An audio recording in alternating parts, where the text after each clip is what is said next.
So good morning, everyone, and welcome to Washington. I am really delighted to be doing this panel today. We have two incredible speakers who have a lot to share with you. First, we have Stephanie Avakian. Stephanie is co-head of the SEC's Division of Enforcement, and she's been with the division since 2014. And right here we have Dan Kahl. Dan is Co-Deputy Director of the SEC's Office of Compliance, Inspections and Exams. And Dan has actually been with the SEC since 2001. So there's obviously a lot more impressive background on both of them, and it's all in your materials. But I would like to dive in, so I would send you to go take a look. But we have a lot that we want to get to. So we will leave some time for audience questions. And again, please either put them in on your app or write them on your index cards, and we'll have some runners go around and collect them. And we'll definitely have some time at the end. So why don't we start with some questions around priorities, exam statistics, enforcement, your enforcement agenda. And Dan, why don't we start with you? Sure. Thanks, Gail, and thanks for having me. Thanks to the IEA. Pete Driscoll was supposed to be here. He was the director. So it was not false advertising. He had a personal conflict and had to miss, but he expresses his regrets for not being here. So sorry to say, you get the deputy director, which is good and bad, because I am not as polished as Pete and am more likely to say something that might be interesting that you haven't said publicly. Thank God there's someone here to make news. Yes, exactly. Maybe not interesting, but probably something that I probably shouldn't say, because he is much more versed at towing the line as Steph will be as well. So Sanjay, keep those questions coming. I'm ready for that. But we have to give the disclaimer that our views, unlike Commissioner Jackson, we can't make the statement that we speak for the Commission. Our views are ours alone and don't represent that of the Commission or our colleagues on the staff. With that, priorities. So our OCIE's priorities got out early this year for us, December of last year, and we're trying to align it closer to the SEC's fiscal year, because that's really when our priorities end up starting. And we're going to push them, again, getting out earlier. We were fortunate to get them out this year because of the shutdown, and probably would not have seen the light of day until probably now. So we were very lucky. I wish to say that we had sort of foresight in doing that, but it was just dumb luck. And but our priorities, a lot of them are consistent with what you've seen in the past, and we really try to get out as much information to the audience. So when you see us coming, you'll know what we're concerned about. Our priorities tend to evolve into national initiatives for the exam program, which then are implemented nationwide through the regional exam staff and the exam staff and headquarters. And roughly, depending upon the year, are a third to a half of all of our exams, and the other half are sort of our risk priority exams or normal risk assessment exams. And our hope is that you go back, read the priorities, take a look at what we've said we're interested in, particularly for that year, and you'll take a look at your own compliance programs to see how you address the issues that likely or possible we're going to come and ask you about in the near term. We have 6 major themes this year, grouped into, I think, probably the most important one to this audience, issues about retail, seniors, and persons saving for retirement. Perennial concern of OCIE, it very well aligns with the chairman and the commission's continuing sort of public statements about concern about retail investors. You've heard of Commissioner Jackson talking about retirement savings. Consistent messaging from the commission for years, and particularly OCIE on this front, and obviously our colleagues in enforcement. The other area is sort of systemically important market issues, less likely to touch you. Cybersecurity, an area that we have been in for many years and will continue to be in, I think, for the foreseeable future. FINRA and the MSRB, they are regulators that we also oversee.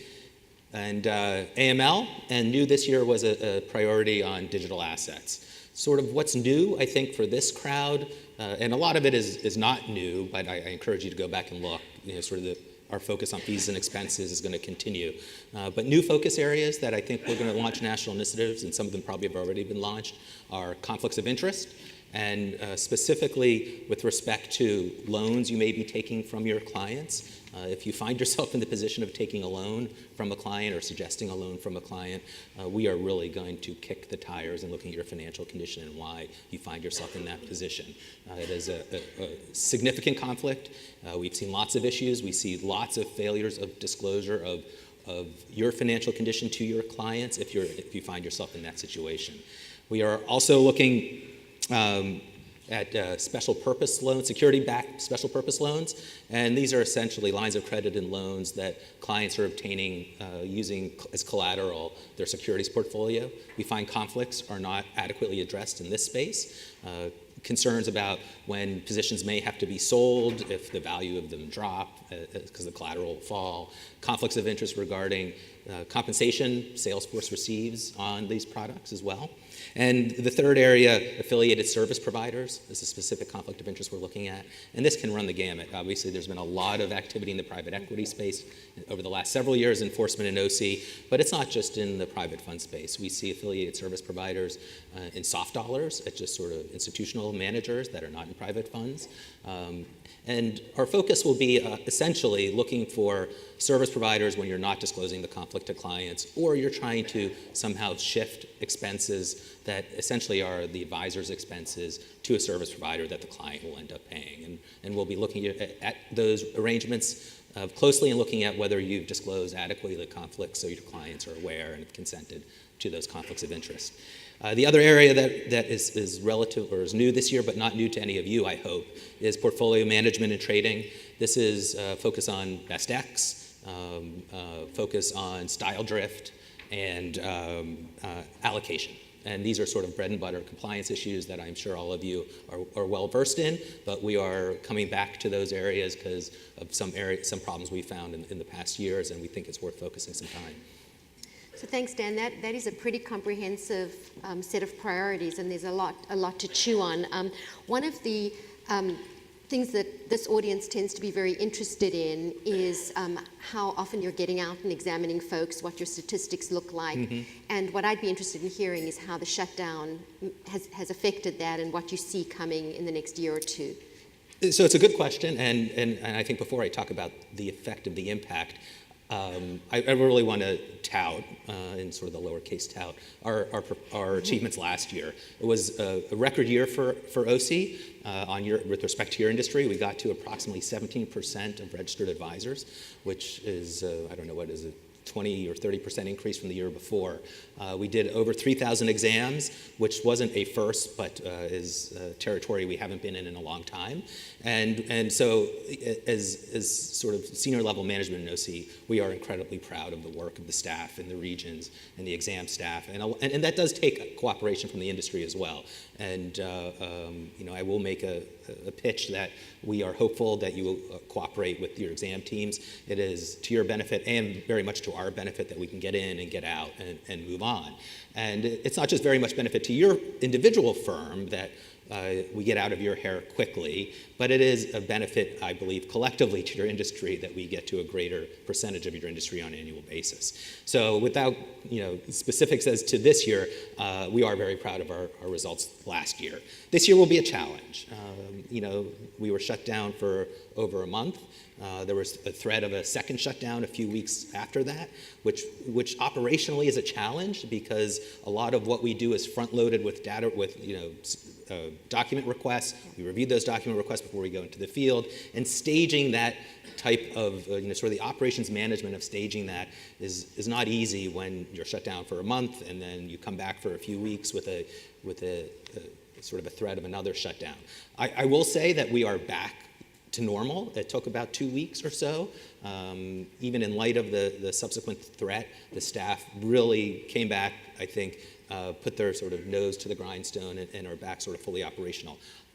We are sort of assessing where we think we'll be. It's just way too early to tell.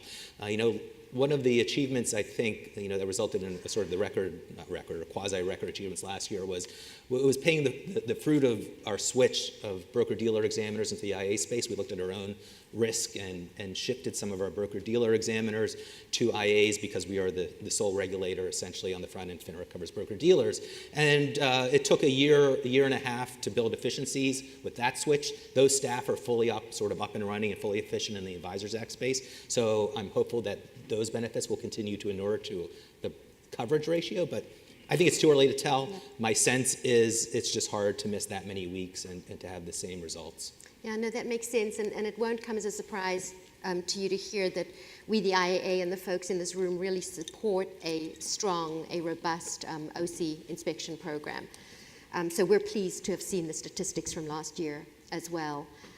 Steph, let me turn to you and ask you basically the same question. Can you talk a little bit about enforcement priorities with respect to advisors and asset managers, and also a little bit about how the shutdown affected you and what your agenda is? Yeah, I mean, I think, look, in terms of priorities, particularly as they relate to the folks in this room, you know, we're very much aligned with what Dan laid out for OCIE. You know, we work together and we have input, you know, as they set their priorities. Obviously, the things they find in their exams inform in many ways what it is we're doing in enforcement. And I think, you know, I know we'll talk about the share class selection disclosure initiative more in a bit, but obviously that has been a real focus for us. And so, you know, overall priorities in this space continue to be more of the same, you know, undisclosed conflicts, you know, failing to disclose fees, valuation issues, misappropriation issues. I would say troubling, you know, what you'd call regulatory violations, like serious violations of the custody rule and things like that. But for the most part, I don't think our priorities have really shifted much. We've obviously put a lot of energy into the share class initiative. In terms of the shutdown and its effect, I mean, you know, it obviously has had and will continue to have an impact. Impossible to measure, right? I mean, really impossible to measure. You know, we had a very limited amount of enforcement staff working, you know, really on emergency matters, on monitoring TCR for emergencies, you know, litigations for which, you know, that weren't stayed, things like that. But for the most part, the vast majority of the enforcement staff was furloughed the entire time. So investigations, other litigations really came to a halt. And it takes a while to dig out from that. You know, it's not a matter of, you know, you guys all know, I mean, some meetings take months to schedule to get all the parties in the room together. And when you have to cancel meetings like that or testimony or other things, it's not a matter of just getting it back on the calendar in 2 weeks. And so, well, you know, it will take a while, I think, to dig out from that. The share class initiative is sort of a great example. I think, you know, absent the shutdown, probably we would have brought it a month earlier, is my guess. You know, impossible to know, but it would have been sooner. So things get delayed. That said, you know, as Dan said, you know, we're back at it. The staff was back at it really in no time, and so I don't feel any lingering effects, as I said, otherwise, you know, other than we know there's a drag on things. But it's great to be, and it was immediately great to be back and have the full staff back and working. Yeah, I'll bet. And I think people who weren't working that whole time came back incredibly energized with lots of ideas and, you know, up in all your business. So I'm sure you guys, you know, saw some of that. Yeah. Yep. And people like us that were working are glad to see people in the hallways again. Exactly. Oh my God, it was eerie. like, Yes. like a ghost. So Dan, OCIE has issued quite a few risk alerts in recent years and certainly in recent months. Can you briefly describe some of the more important and more recent ones, and then also tell us whether there are additional alerts in the pipeline and what can you tell us about them? Sure. So we are particularly proud of our risk alerts. You know, OCIE as a mantra for the exam program, we say we're risk-based, data-driven, and transparent. Part of our transparency are conferences like this, our priorities, and our risk alerts. And we hope you find them useful. It is a fair bit of effort getting anything out of the commission in writing. It's time-consuming, but we believe it is worth it. I hope you do the same. You know, if you don't, we'd love to have that feedback because we could, you know, spend less time doing those and more time doing exams. But so I'm sure you're going to tell me keep on doing more of them, right? Right away. Ipso facto, maybe it's a dumb question, right? We find them very helpful, and I think, I kind No of... ulterior motive. Yes, Yeah, I will speak for everybody. They are helpful. Right. And they let us know what you're thinking. They give some guidance. They're helpful.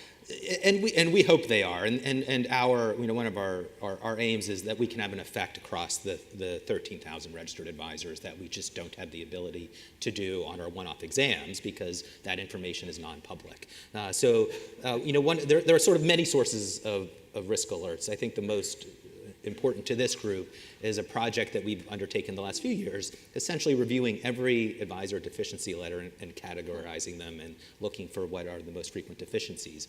And we've issued several risk alerts. We're up to 6 of them that have identified 9 of the top 10 what I call most frequent deficiencies.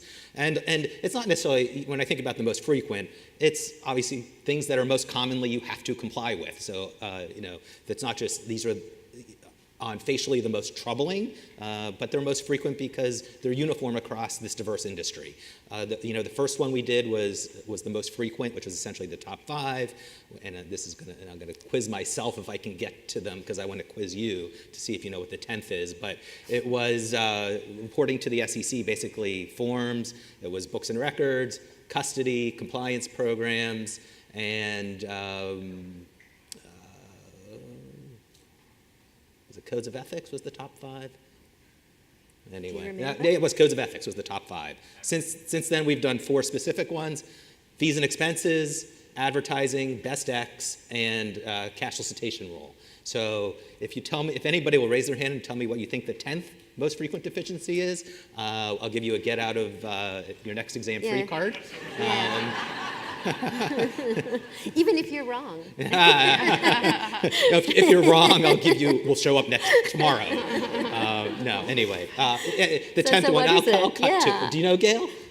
Well, if you were to venture a guess, what is sort of at the heart of the Advisors Act, fiduciary duty? Conflicts? Conflicts of interest, yeah. And so it's sort of that as the 10th, and we're hopeful to get a risk alert out on that. It has its own issues trying to get that out of the building. But there are some risk alerts in the pipeline that I think you'll see in the very near term. One of the areas we're trying to get some additional information out on, in light of some recent enforcement actions in the advisor space and in the broker-dealer space, is SP issues. Reg SP privacy is it is a huge concern, a growing concern, and the different sort of legislative initiatives in that space, but we are looking and continue to look at compliance with your obligations today, SP, SID, and we're hopeful to get some information out on that, as well as reporting out on some of the initiatives we've done as well, not just deficiencies. Okay, great. That's very helpful. Let's move into the big news of the week from the Enforcement Division, and you kind of signaled that we would be going there. Share class selection disclosure. So kind of an open-ended question. What was it? How did you get to this week? Okay. So when I was here last year, I think we had just announced, or pretty recently announced, the initiative, which was a voluntary self-reporting initiative for advisors to come to us to self-report failures to disclose conflicts of interest caused by either the receipt of 12B1 fees, that had been undisclosed, or the failure to disclose the additional compensation received by selecting more expensive share classes for a fund when a less expensive share class was available for the same fund. And sort of how did we get here?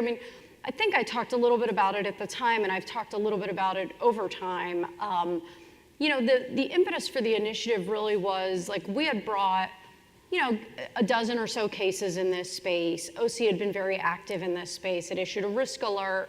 At the time we rolled out the initiative, we probably had a dozen or so open investigations from OCIE referrals.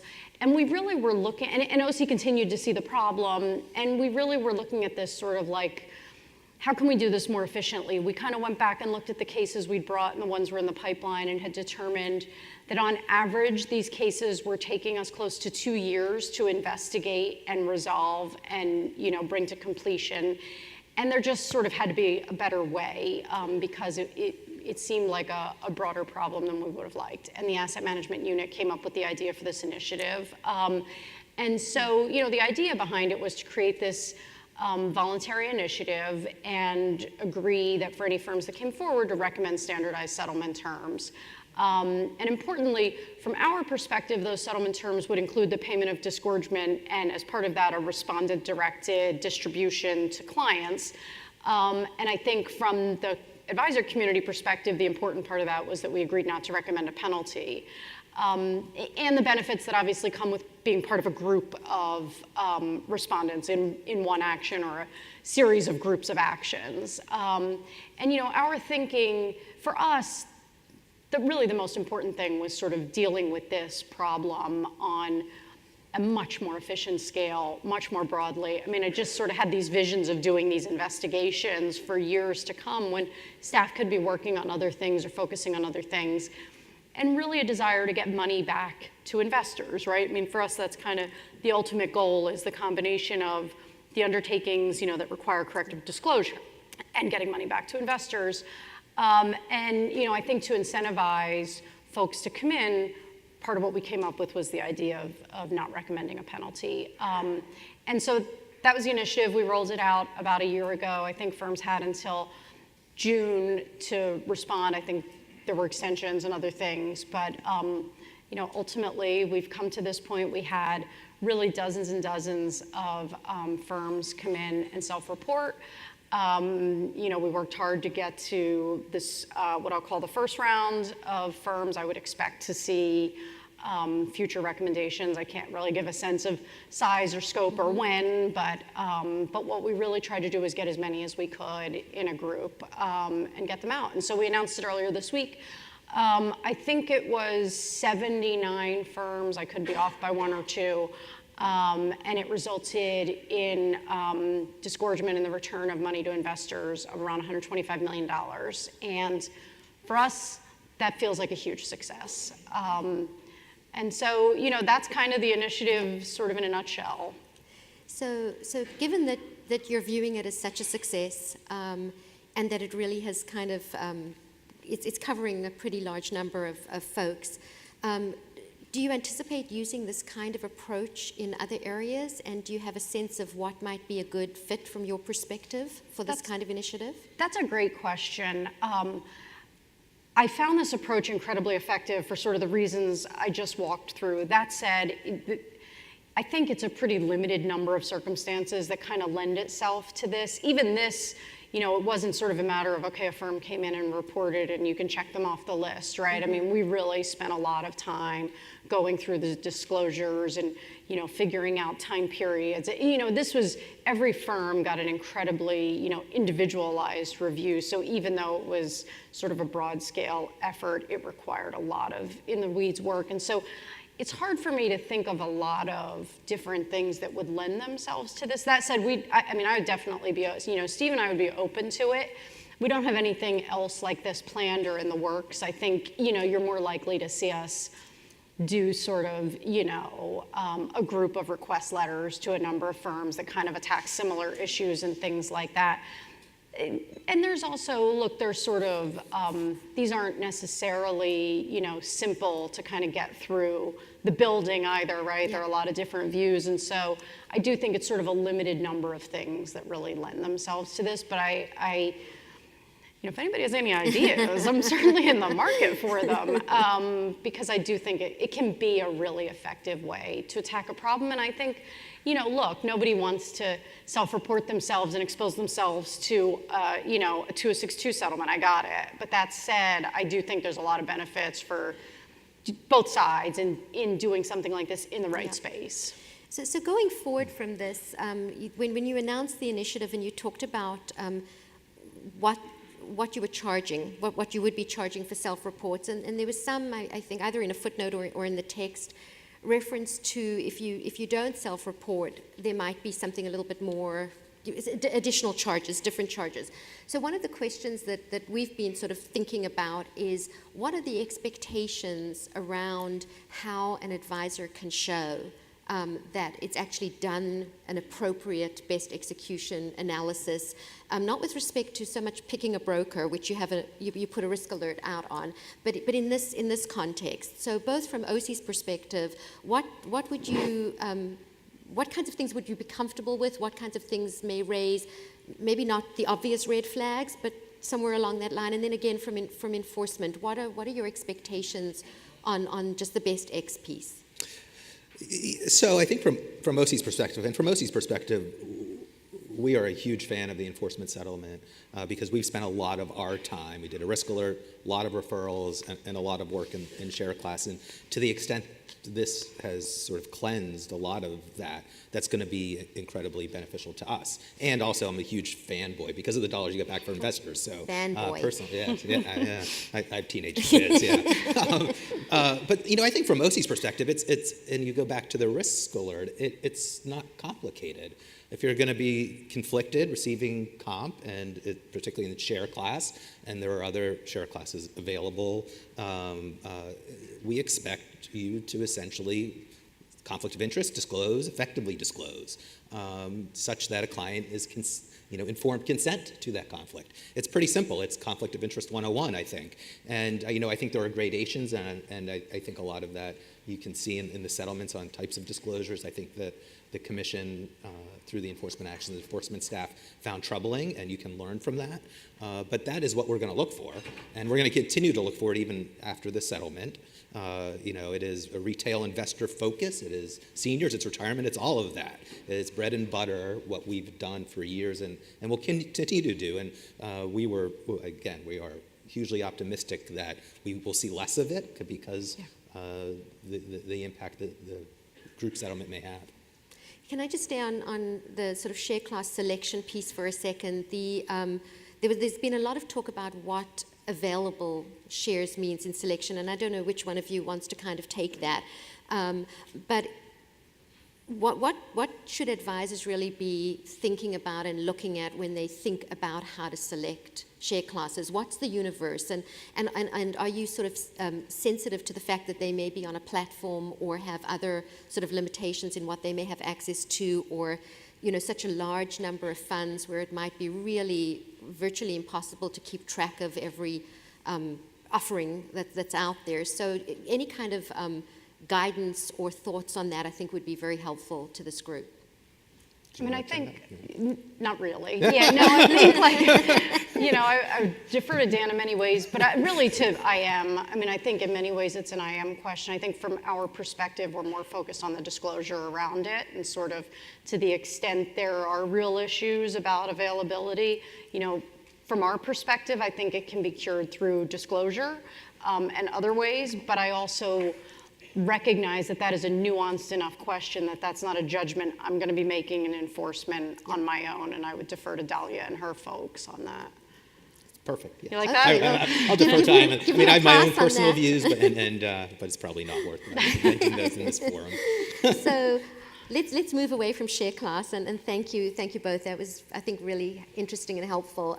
Steph, there have been other things that enforcement's been working on, but besides share class selection.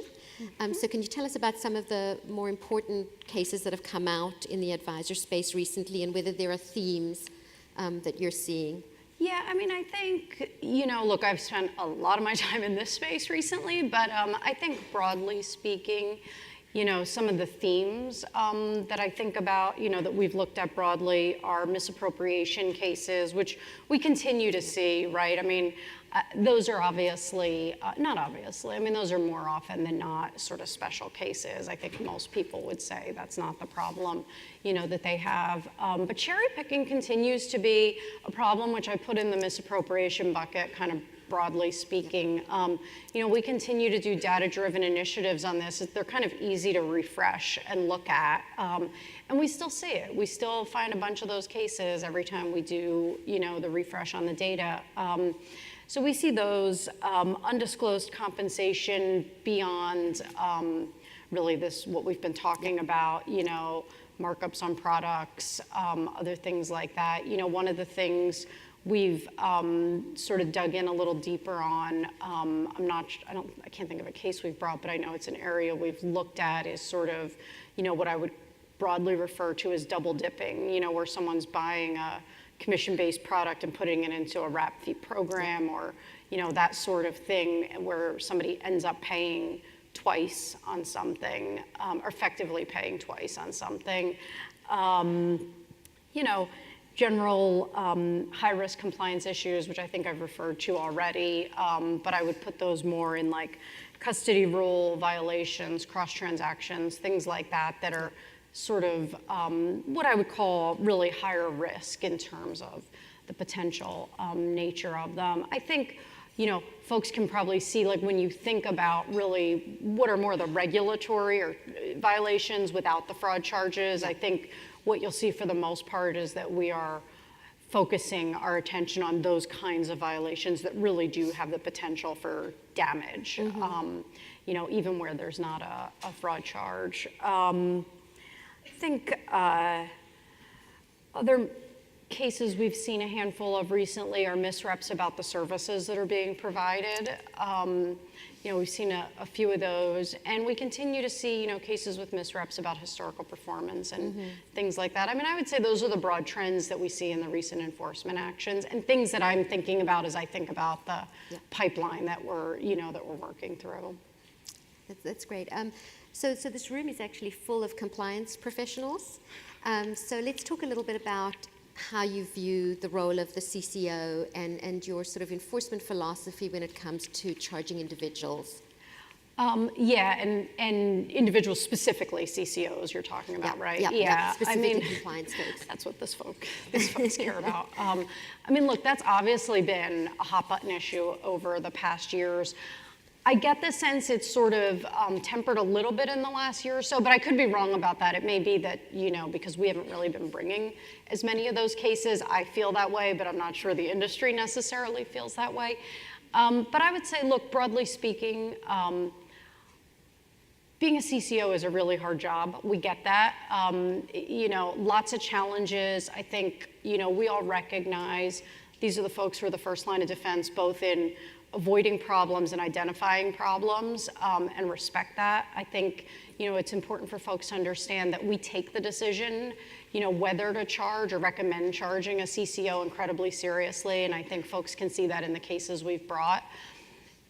Roughly speaking, historically, we've brought, I would say the CCO cases fall in two buckets. In the IA space, they fall in two buckets, right? One is where we allege the CCO was directly involved in whatever the underlying problematic conduct was, either because they were wearing multiple hats like portfolio manager or CCO or COO or something else, or because they were taking affirmative steps to misrepresent things to the staff, or things that I would put in the bucket of affirmative misconduct. And I don't think anybody really takes issue with those cases.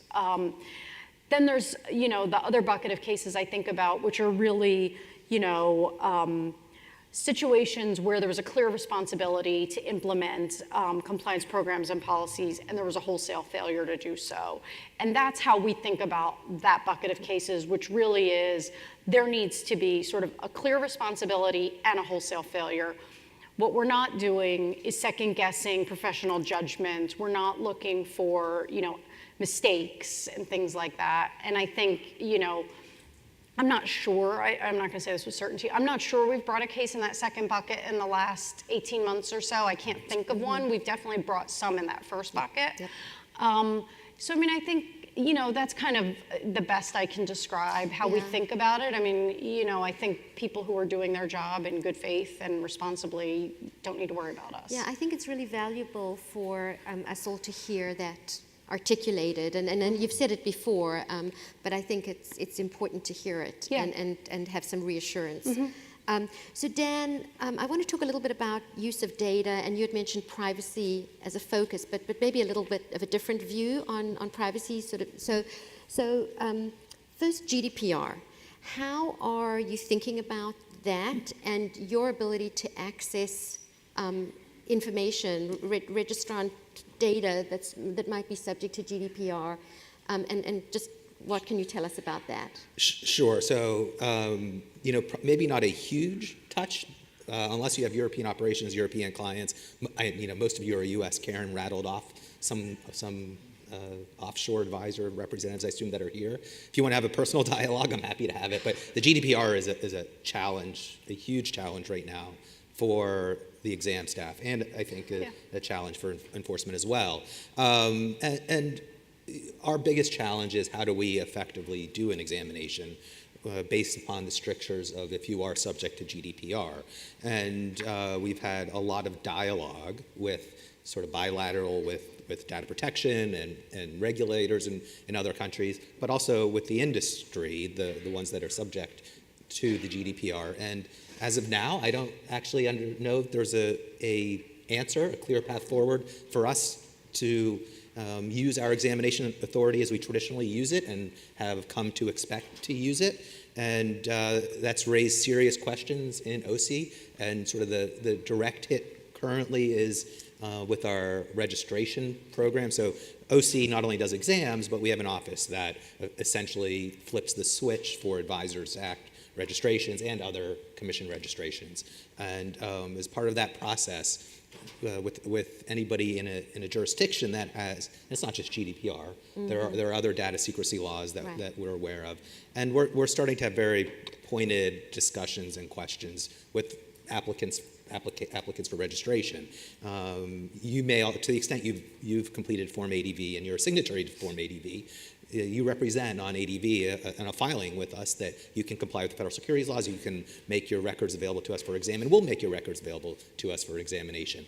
And how that representation interacts with somebody's legal obligation under the GDPR and other data privacy statutes, as I said, isn't a clear path. Yeah. There are several ways that we look like possibilities of moving forward, but no answers as of yet. So it may take a while to just work through the issues. It has taken a while. I mean, GDPR is going on a year now. So, and maybe in government time that's not a while, but in industry time and people who are applying for registration, clearly a while. Yeah.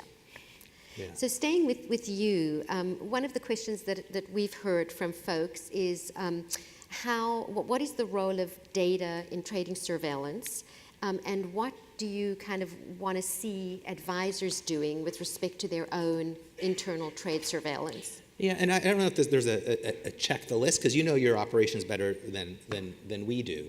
And with 13,000 advisors, you run the gamut from sort of traditional financial planners to discretionary managers, institutional, and private funds who have particular trading strategies, algorithmic trading. So it's hard for us to sort of come out generically with a checklist of what we expect you to do, because you'll know your operations better than us. But before to the extent trading is within scope, and it frequently is, you can expect us to kick the tires pretty extensively.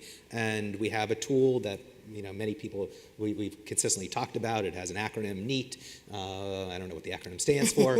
And I don't do exams, so I haven't used it, but I've seen it. And it essentially is software that can take your trade book and can spit out on any number of different screens exceptions or outliers, whether it be based on public data, whether it be based on performance, or other types of screens.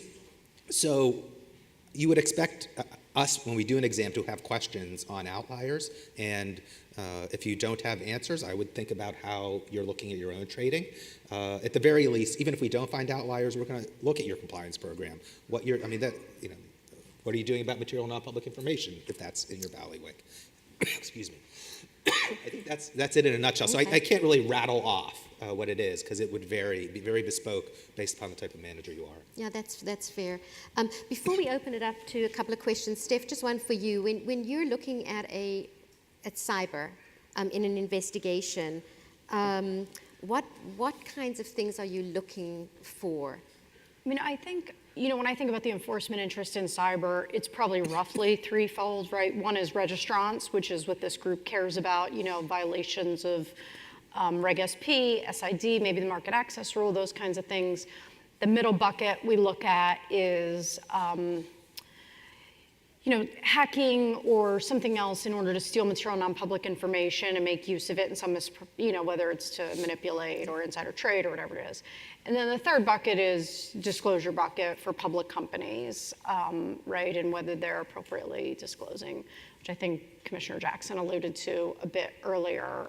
But when I, think about really in this space, what we're looking at, it's really, Reg SP, Reg SID, and when we learn about an incident, we don't usually trip on these things in an ongoing investigation. It's usually pretty targeted. And I would say, one of the things we've started doing probably a year and a half or so ago is when we, get one of these investigations, either because we read about it in the paper or somebody self-reports or whatever it is, we work pretty closely with OC to figure out, should it really be enforcement, or maybe OC should go in first and see, right? Because just because someone's been hacked doesn't mean there's going to be a case, right? We've brought 3 SP cases in the last several years, right? There've been way more hackings. So I think, we've been pretty judicious about where we bring the actions. But OC's been in on a lot more of these things. If we see something in the paper or we got a self-report, we really do have that conversation. And what we're looking for is, if there's, obvious sort of hair on fire enforcement issue and we need to go in there, we do. But for the most part, it's, OC should go in, OC should take a look, ask the right questions. And then if it looks like there was a real failure here in a, sort of separate and apart from the fact that somebody was hacked, or the PII got out, or whatever the issue was, then we'll get involved. There are ones we go in first, but I would say we've worked really closely together on kind of who should be doing this and why. Good. I think that's also a little comforting, because I think last time when you were here last year, you may have said we're not trying to do gotcha. Cyber is really hard. It's hard. It's really, really hard. So that's also good to hear. We have. Can I make a? Sure. So to the extent, I'm going to go back to our risk alerts, because OC has been very public about what we think about in cyber, and we have had several risk alerts. Some talking about kicking off examinations, but more importantly, I think it was 2017 we issued a risk alert that essentially talked about our deeper dive into examinations of how we think about areas of cyber risk and what we're going to look at. And it lays through sort of the 6 or 7 high-level areas that we expect firms to focus on cyber. And it's public, and it's risk alert. You should internalize that. Take a look at what you're doing. Sort of primary top concern is sort of internal governance, how you think about it, sort of what the buy-in from senior staff, what the resources are. And again, this is very bespoke based upon your firm, and it's not a one-size-fits-all, but you should be thinking about it even if you're small. And obviously the biggest advisors are, everybody's really concerned about it. But the 6 areas we've gone through, and it's sort of the basics of a cyber exam. And we continue to look at those 6 areas. I think it's 6. I could be wrong. Vendor management, escalation of events, data loss prevention, access rights, and specifically to this year, our priorities has a new focus, and I'll just mention it because this is the advisor community. But one of the cyber focus areas, in addition to what we're normally going to look at, is we came across significant concerns when we were doing. For lack of a better term, branch office exams. We had an initiative looking at supervision of branch offices, but along those lines, the controls we found were somewhat suspect in many cases, and particularly in the cyberspace. How do you control for if you have a branch office model for cyber risk, and the steps you take when you have that business model. Another area we're looking at are sort of your own information security. It's not necessarily external cyber risk, but how you deal with information security. We see lots of areas where you might have, we've seen areas like people using the cloud. It's fine, that's all well and good and totally acceptable and sort of expected in some cases. But the service providers will have a menu of sort of security options that the internal cyber folks are not aware of or aren't paying attention to about access and controls around the service provider. And it's an area we've had some concerns and we can continue to look at.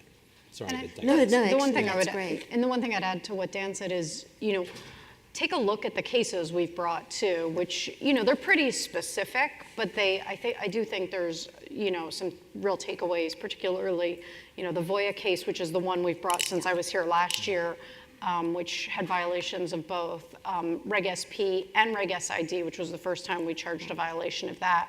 But that specifically dealt with access to PII by contractors who were outside the building and sort of security around that. And then obviously the Archie Jones and the Morgan Stanley cases, which I think people are probably incredibly familiar with at this point. But I think they're pretty illustrative.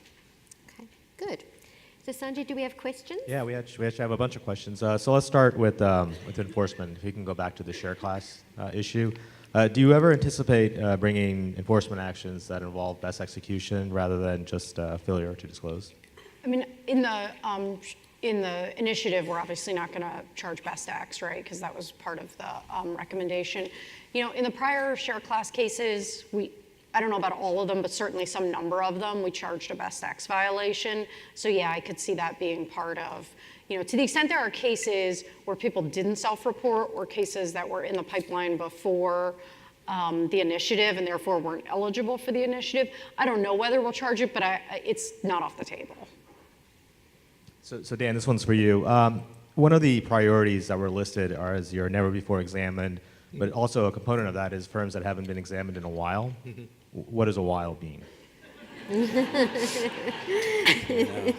can do it's it, in the Dan. eye of the beholder, but 7 to 10 years is probably a while. I actually don't know if you have a specific metric, but sort of colloquially, 5, 7, 10, probably more than 7 to 10, because there's a lot of never before that have never before been examined. So it's a mixture of that, but it's not 2, 3, So I have a follow-on from that. Do you think that varies by region? I'm not sure. So it might, to a limited extent, based upon sort of the region's approach to coverage of their region, because our 17% is national coverage. Yeah. I don't know what the stats are, but I am sure that it varies a little bit by region. So it would, but I don't think any material respect that would matter. Like go to the southeast if you've been. Yeah. I have another exam-related question. So you mentioned sort of the increased pace at which you guys are doing exams, trying to get the numbers up, try to get in, get out quickly. Does that mean all your exams are now limited scope rather than what people used to refer to as the nuts and bolts, the whole deal? So every exam we've done in the last, so I've been at OCIE 2 years and predates me many years, are risk-based. So we don't do sort of soup to nuts, whatever the right metaphor is, exams. Even though some of you may feel that You just might have multiple risk areas. And we are, one of the challenges of doing in many national initiatives is if you're a multi-strategy firm, you could see us on several different initiatives in the same year. And we understand the challenges that impose, and we think about that, and we should have a dialogue with exam teams. But we haven't done sort of a full-blown exam. Maybe there's episodically, but programmatically, they're all risk-based and scoped based upon risk. If we can go back to the share class, we get a lot of questions here. We actually get a lot of questions back in the office on this issue as well. And I think the sense is that there are a lot of gray areas. That some folks aren't sure whether or not it really is a share class issue. And I have some facts here that kind of go in the weeds. But I guess my question would be is there any sense, and maybe this is more of a question for your colleagues than I am, or maybe OCIE or Risk Alert, but putting out some sort of guidance that can provide some sort of clarity around some of these issues, or maybe how can firms get answers to these questions? Can they contact you guys sort of offline? And I think that was directed to you, but do you want me to try to take that one since you took the last one? Go ahead. It's really, so from OCIE's perspective, and many of you may disagree with it, we don't make policy. And policy on adequate disclosures, we may second guess what you've done and suggest you've done it wrong. Some suggest that's making policy, but sort of issuing public policy on behalf of what might be appropriate disclosure publicly is not our role. We think that's firmly within the confines of IM. When we have share class questions, we have questions about disclosure, we go to them and ask them. It's not, we don't operate in a vacuum. You might believe that, but we don't. But follow-up question, another share class? That's right. Yeah. So I think we've been hearing, and there's been published reports that, as Gail mentioned, when you announced the initiative, you did sort of warn that if you don't self-report, you'll be making inquiries. We've been hearing that enforcement has been going out, making inquiries on firms that potentially didn't self-report, but perhaps should have. What can you sort of tell us about that? In some cases, we've heard you've expanded it to look at potentially revenue sharing arrangements. What can you tell us about these inquiries? I mean, I think it's fair to say we will continue looking, to a limited degree. Obviously, we're not putting as many resources into these investigations as we wrap up ones that we had. But I would expect to see us, asking questions and looking where we see indications that someone may have this issue and not have self-reported. And I do think if there haven't been inquiries, there will be inquiries. So I think it's fair to expect to see that. I do think it's also fair to say that revenue sharing and disclosures around it is definitely an issue we're interested in, and I would expect to see requests around that. Do you have more? Do you have another one? Are you good? So let's wrap up with a softball or a difficult question. Biggest challenge for your division or office over the next couple of years, and doesn't have to relate to the advisor space? I think OCIE's challenge is the same and has been the same forever, is just the number of examiners and the number of firms who are responsible for examining. It's, all of the registrants, IA, IC, BD, municipal advisors, the SROs, transfer agents, who knows, I'm sure I'm missing somebody. It's roughly 30,000, and we have a staff of 1,700 or so are examiners, 800 are examiners, and that's just you're never going to get to, I think, adequate coverage, and that's sort of routine, and government resources, that's sort of every day. But I think our challenge with respect to that is we acknowledge that we're never going to get enough resources. It's just not going to happen. So it is going to be able to continue to improve risk assessment and not only validate what we've done in the past to see if it's effective, which is really hard because it's knowing what we don't know, but trying to improve and looking for ways to improve through use of data. There was lots of talk of big data. We're looking forward to getting the NPORT data in the fund space, but any other data sources that we can find, either third party or SEC required, commission required, and using those to the best extent to, when we do use our resources, to use them efficiently. That's our biggest challenge by and far. How about I'd you, say Steph? ours is almost exactly the same, which is resource allocation and figuring out, where to spend our time. And, we don't know what we don't know, and we spend a lot of time trying to look around the corner and get ahead of things. And I think we've been pretty successful at that, but you never know what you don't know, and you don't know how to figure that out. So I would say that's a big challenge. And the other is doing cases faster. That is something Steve and I are spending a lot of time on, and really thinking about ways where we can be more efficient. And the share class thing, is a byproduct of that. And I think we'll see other places where we try to do things that speed things along, and that all goes back to resource allocation. All right. Well, I want to thank you both for being really transparent about your divisions, your offices, what you do, how you view things. I think it's obviously enormously helpful for all of us, and thank you for sharing an hour with us. Thanks, Kahl.